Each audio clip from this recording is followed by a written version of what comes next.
আজ চাঁদ রাত মানেই বাংলাদেশের যে চিত্রটি দেখা যায়, গান বাদ্য বাজনা, শপিং কিংবা আতশবাজি, মানে মাহে রমজান যেতে না যেতেই যেন এক গুনাহের এক মহোৎসবে আমরা শুরু করে দিই। প্রিয় ভাই বোনেরা, চাঁদ রাত, ঈদের রাতটি অত্যন্ত গুরুত্বপূর্ণ একটি রাত। রাসূল করিম সাল্লাল্লাহু আলাইহি সাল্লামের ভাষায়, যে কয়টি রাত আল্লাহ সুবহানাহু ওয়া তাআলার কাছে অত্যন্ত গুরুত্বপূর্ণ, যে কয়টি রাতে দোয়া কবুল হওয়ার সম্ভাবনা সবচেয়ে বেশি থাকে, সেই রাতগুলোর মধ্যে অন্যতম রাত হলো দুই ঈদের রাত।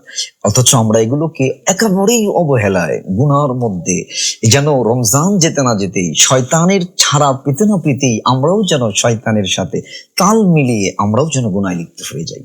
প্রিয় ভাই বোনেরা, আসুন আমরা একটু স্রোতের উল্টো মুখে গিয়ে, যে রব আমাদেরকে রমজান শেষ করার তৌফিক দিলেন, ঈদ নামক আনন্দ দিলেন, সে রবের কুদরতি পায়ে দুরাকাত নামাজ পড়ি, একটু কোরআন তেলাওয়াত, আসুন না একটু জিকির, একটু তেলাওয়াত, তাসবিহ তাহলিলের মধ্য দিয়ে রবকে স্মরণ করে রবের সাথে একটু সান্নিধ্যে দোয়া করি, একটু সময় কাটাই। হতে পারে এটাই আমার আপনার জীবনের, এই রাতটি আমার আপনার জীবনের ভাগ্য পরিবর্তন হয়ে যাবে।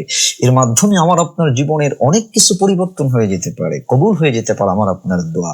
এজন্য আল্লাহর কাছে একটু মস্তক অবনত হয়ে আল্লাহর কাছাকাছি আসার চেষ্টা করি। রব যেন আমাদের সকলকে গুনাহ থেকে বাঁচিয়ে মাহে রমজানের শিক্ষাকে কাজে লাগিয়ে আমাদেরকে আল্লাহ তাআলা কবুল আর মঞ্জুর করে নেন।